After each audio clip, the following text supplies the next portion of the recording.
मैं राजपूत साहब के पास जाऊं, उनसे सॉल्यूशन पूछूं, उसके पहले असीम वकार, हालांकि मुझे कुछ सवाल सूझ नहीं रहा इस समय, उनकी तकलीफ़ देखने के बाद, उनका रोना सुनने के बाद, उनके शब्दों में वो सारी बात जानने के बाद, आपको लगता है कि कहीं यहीं से आपको कुछ उनको भरोसा देना चाहिए और ये वादा करना चाहिए कि मुख्यमंत्री खुद इसमें दखल देंगे और उस बच्ची को इंसाफ मिलेगा? बिल्कुल मिलेगा।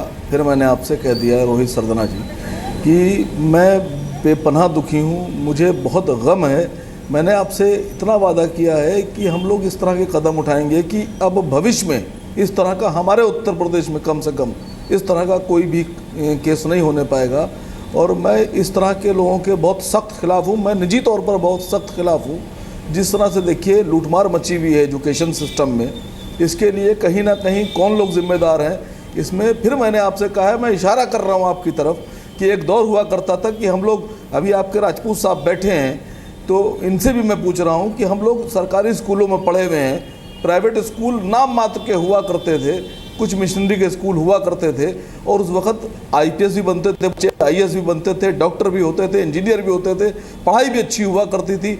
लेकिन आज के दौर में कौन सी वजह ऐसी हो गई है कि एक चाहे छोटे हों, गरीब हों, अमीर हों, हर माँ बाप अपने बच्चों को प्राइवेट स्कूलों की तरफ लेकर भाग रहा है और सरकारी स्कूलों का स्टैंडर्ड गिरता चला जा रहा है। इसके लिए क्या जिम्मेदारियां हैं, कौन जिम्मेदारियां हैं? हम बाकी लोगों के बाकी कामों के लिए, अपनी निजी मांगों के लिए, अपनी तनख्वाहों के लिए, अपनी ज़रूरियात के लिए तो स्ट्राइक करते हैं, स्कूल बंद कर देते हैं, सड़कों पर उतर आते हैं। लेकिन क्या हम इन चीज़ों के लिए कि अगर हमारे स्कूलों में जो सरकारी स्कूल हैं हम वहाँ तनख्वाहें ले रहे हैं तो क्या हमारे स्टैंडर्ड्स पढ़ाई के नहीं होना चाहिए? क्या हम अपने बच्चों को, जो हमारे प्रदेश के बच्चे हैं, क्या उनमें ये एक संदेश नहीं दे सकते हैं कि हम आज भी जो सरकारी स्कूल हैं वो प्राइवेट से अच्छे बना सकते हैं? तो हमको कहीं ना कहीं सोचना पड़ेगा।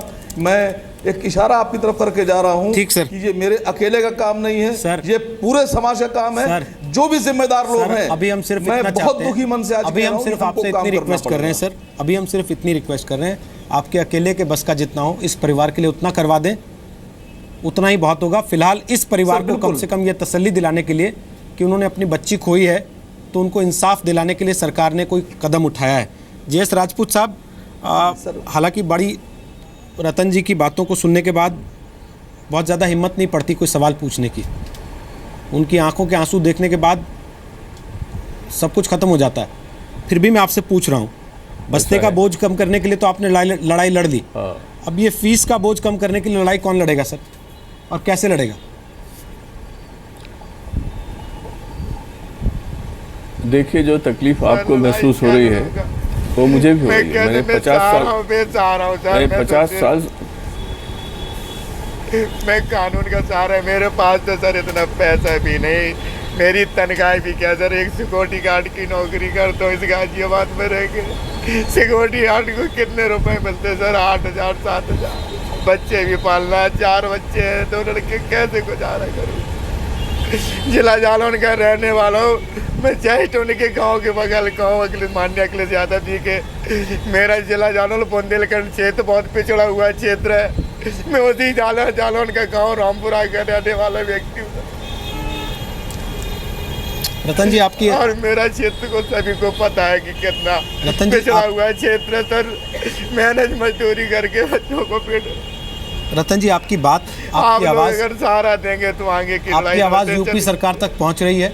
सैयद असीम वकार ये भरोसा दे रहे हैं कि वो मुख्यमंत्री तक इस मामले को लेके जाएंगे और सरकार इस मामले में पूरी कानूनी मदद आपको मुहैया कराएगी, ये भरोसा सैयद असीम वकार दे रहे हैं। लेकिन जेएस राजपूत साहब, मेरा सवाल आपसे ये है कि फीस का बोझ कैसे कम होगा सर, जब स्कूल हफ्ता वसूली के सेंटर बन जाएंगे और टीचर गुंडों की तरह जाएंगे जैसे बैंक के गुंडे जाते थे कभी ईएमआई वसूल करने के लिए, तो सर बच्चे कैसे पढ़ेंगे और क्या पढ़ेंगे उसमें? देखिए, जो तकलीफ़ आपको महसूस हो रही है वो मुझे भी हो रही है। मैंने 50 साल शिक्षा के क्षेत्र में पढ़ाया लिखाया है, हर उम्र के बच्चों से मैंने संपर्क किया है, उनके कष्ट भी देखे हैं, माता पिता के कष्ट भी देखे। लेकिन आज मुझे भी बहुत दुख है। अभी जो कुछ मैंने सुना है, मैं ये कहना चाहता हूँ कि सबको मालूम है समस्या क्या है, समाधान भी सब जानते हैं, लेकिन काम कोई नहीं करके देता। अगर एक ईमानदार शिक्षा मंत्री किसी राज्य का चाहे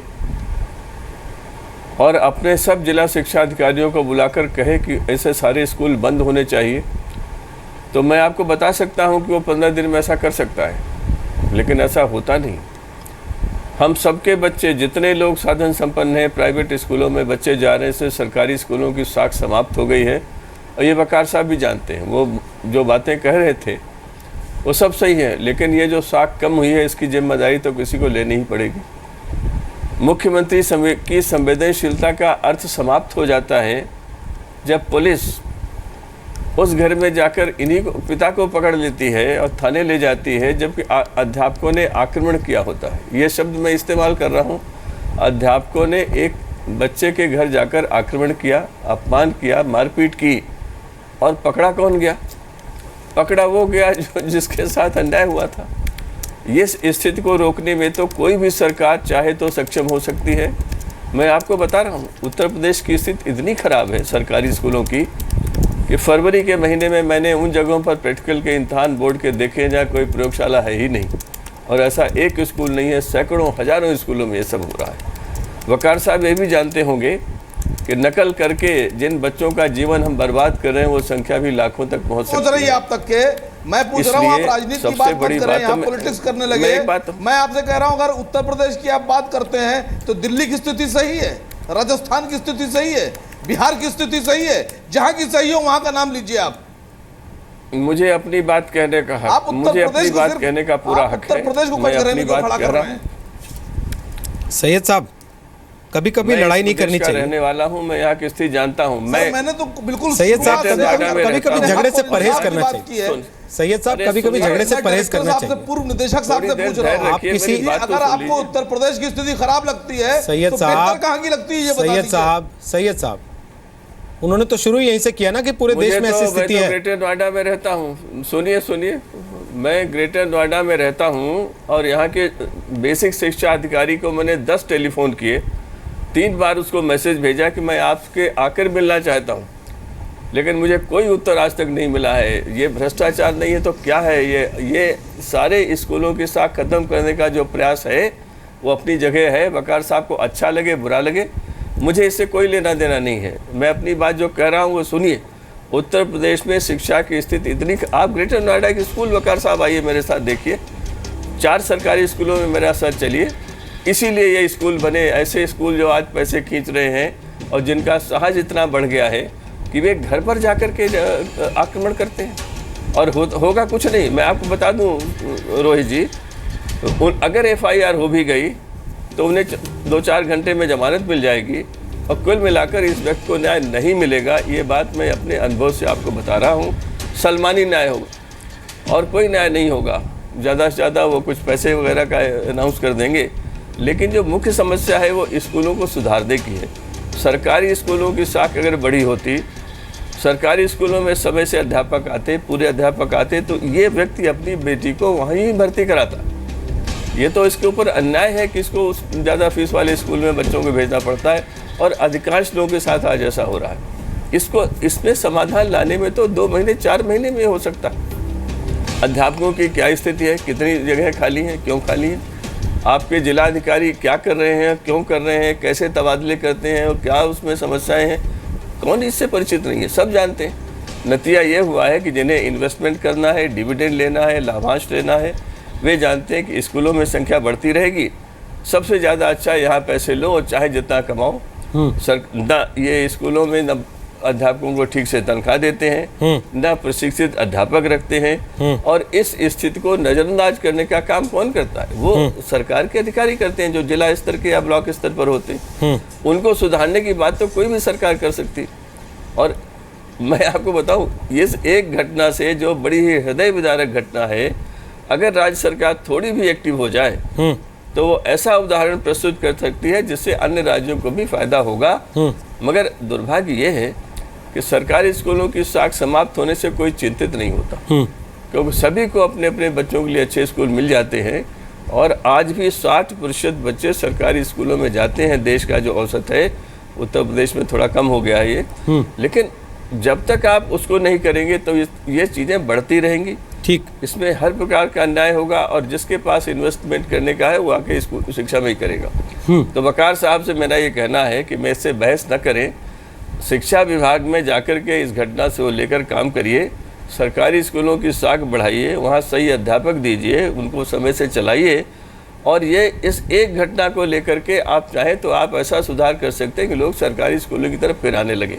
ये आप कर सकते हैं और यही मेरी इच्छा है, मैं तो यही बता सकता हूँ। चलिए, एक समय वो भी था जब इलाहाबाद हाईकोर्ट ने कहा कि सारे सरकारी अधिकारियों को अपने बच्चों को सरकारी स्कूलों में भेजना चाहिए। ऐसा हुआ कि नहीं हुआ ये सबको पता है। अब बड़ी बात यह है कि कानून बाद का विषय है। पहले कानूनी तौर जानता था कि नहीं होगा। जी जी जी, पहले कानूनी तौर पे कम से कम यूपी की सरकार, जैसा सैयद असीम वकार ने भरोसा दिया है, रतन सिंह तोमर को उनकी बच्ची के लिए इंसाफ दिलाने में मदद तो कर दे, उनके साथ खड़ी तो हो जाए।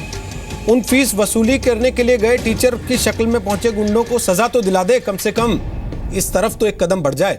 साथ ही हम आपको यह भी वादा कर रहे हैं कि स्कूलों में फीस को लेकर, शिक्षा की सर्जरी को लेकर हम ये मुहिम शुरू कर रहे हैं। लगातार आपको केवल यूपी के नहीं, देश के और तमाम राज्यों के स्कूलों का भी हाल दिखाएंगे।